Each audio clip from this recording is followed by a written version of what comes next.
The man, on his way back home, discovered something terrifying. His wife was frolicking with another man in the water, but he chose not to confront them on the spot. However, as he entered the hotel, he saw a scene of chaos in the bedroom. Ted instantly felt a chilling sensation creeping up his spine. Meanwhile, his wife remained oblivious, completely unaware that her husband had come back early. It was only as the sun set that the woman hurriedly rushed back home.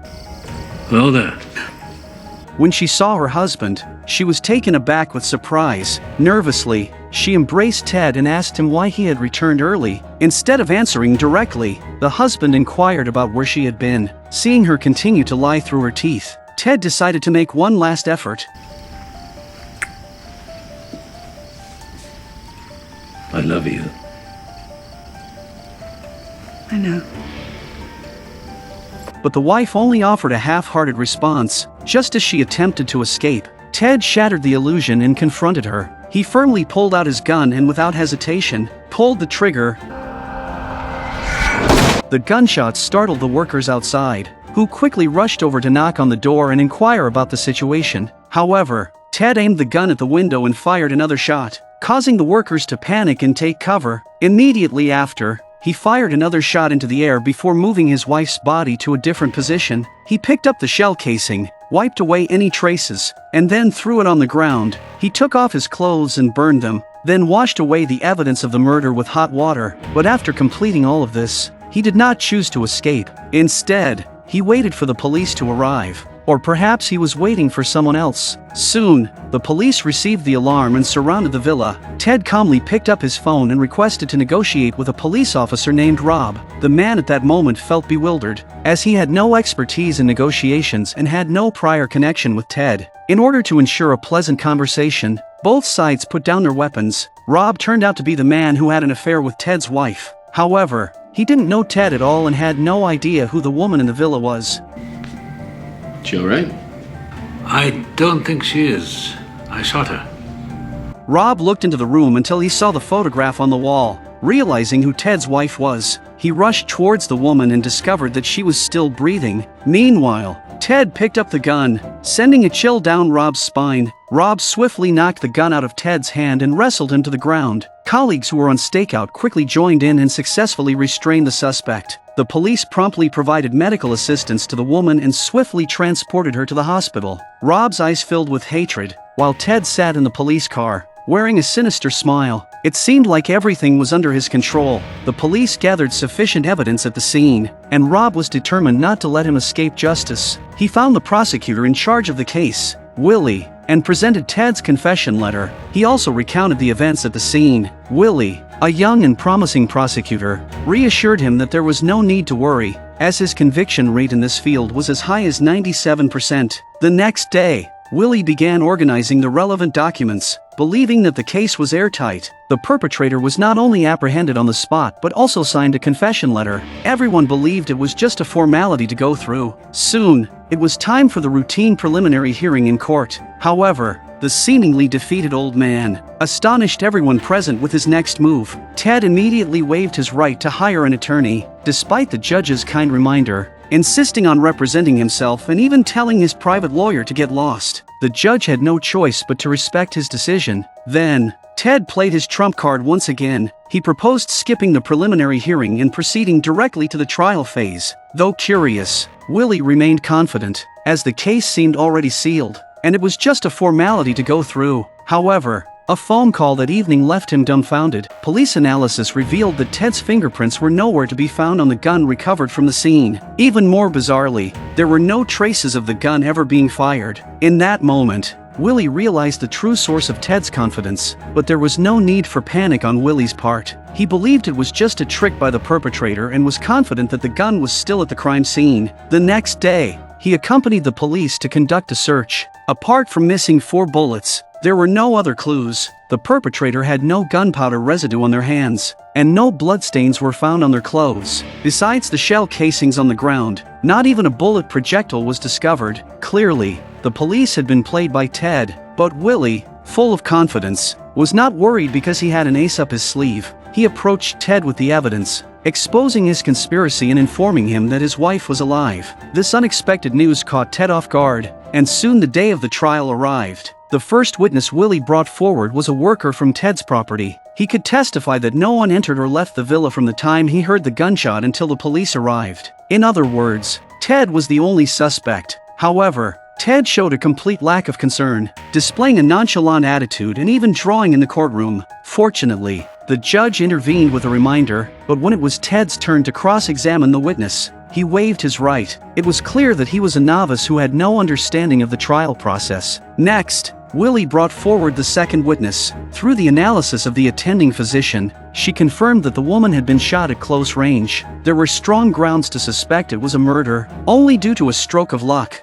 the woman didn't die, so the murder charge turned into attempted murder. When the judge asked Ted if he had any objections to the testimonies presented, he displayed a completely unrelated attitude and fully accepted the opposing party's assumptions. Soon, it was time for the third witness. However, as Ted caught sight of Rob, he suddenly put down his paintbrush. After listening to Rob's account, Ted raised an objection, which piqued the judge's interest. Ted calmly stood up and dropped a bombshell statement.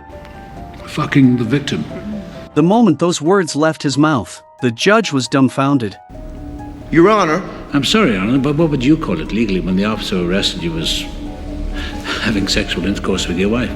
I think it's objectionable. It's rather disgusting. And Rob was overwhelmed with shame. Clearly, Ted's testimony rendered Rob's statement useless. An infuriated Rob rushed towards Ted and tackled him to the ground. This incident further convinced the jury that Ted was telling the truth. In that moment, Willie realized that this frail old man was far from simple. The ace up Willie's sleeve was deemed invalid by the judge. Ted, in the guise of a weakling, successfully turned the entire case around. Consequently, all existing evidence became worthless. If no new evidence could be presented, Ted would be acquitted. Things were not looking good for Rob either. After the incident, Ted's wife took their child and returned to her parents' home. In the hope of finding new compelling evidence, Rob reluctantly shared the details of the hotel where they had their meeting with Willie. However, the place had already been cleaned thoroughly, leaving behind no traces or clues. The hotel surveillance footage captured Ted entering and leaving, but the images were too blurry to be used as courtroom evidence, even though everyone could recognize him. As the leads began to dry up,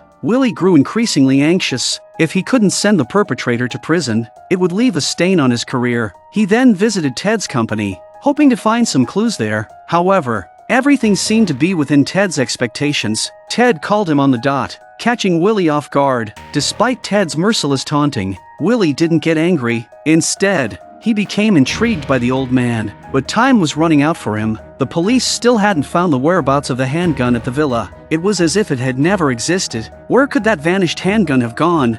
Willie was at a loss, and he pinned his last hope on the woman. He hoped that by studying her case, he could awaken something, but bad news arrived as expected. The doctor informed Willie that the woman's current condition was considered fortunate. Being in a vegetative state was the greatest mercy from above. Although all her physical indicators were recovering, the damage to her brain was too severe for any miracles to occur. Willie fell into despair once again. How he wished the woman was just sleeping and would wake up the next morning. In the evening, Rob found Willie, hoping his friend would believe him, but they were both struggling to find evidence. Rob forged ballistic evidence, intending to use despicable means to deal with the villain. However, Willie opposed this approach. As a proud prosecutor, he would never allow himself to win by such dirty tactics. Willie returned to the hospital once more, but as he looked at the woman, so alive yet unresponsive, he felt a twinge of doubt. Willie wrestled with his thoughts throughout the night. Exhausted, he returned to the law firm and secretly called his female assistant to his office. Although it was difficult for Willie to articulate,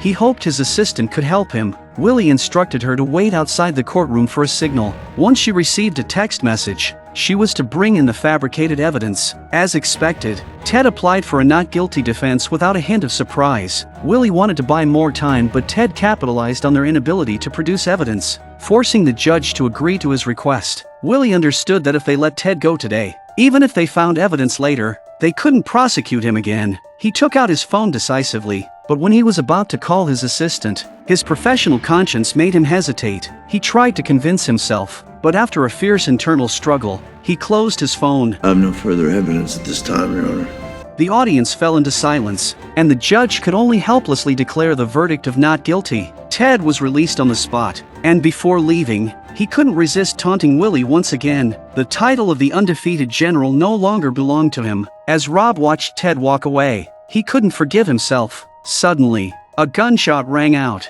and when Willie rushed over, he saw Rob lying there, having taken his own life. The scandal being exposed led to the dissolution of Rob's family. Under immense public pressure, they couldn't bring the culprit to justice. On top of that, Ted happened to walk out at that moment, and seeing the smile on his face, Willie felt overwhelming regret. If only he had listened to Rob's plan earlier, perhaps the outcome wouldn't have turned out this way. Ted was taken back home by the police, but his plan was far from over. The only remaining threat was his wife. He went to the hospital and found the doctor, signing a do not resuscitate document. As long as the doctor removed the life support, no one would ever know his secret. Willie wanted to stop him, but he had no power to do so. As her husband, Ted had the legal right to make this decision. In response, Willie sought out the judge and filed for a restraining order. He wanted to fight for himself and the woman, to have another chance. However, the medical staff had already begun the final care process. After the last confirmation, they removed all the tubes and life support. When Willie arrived at the hospital,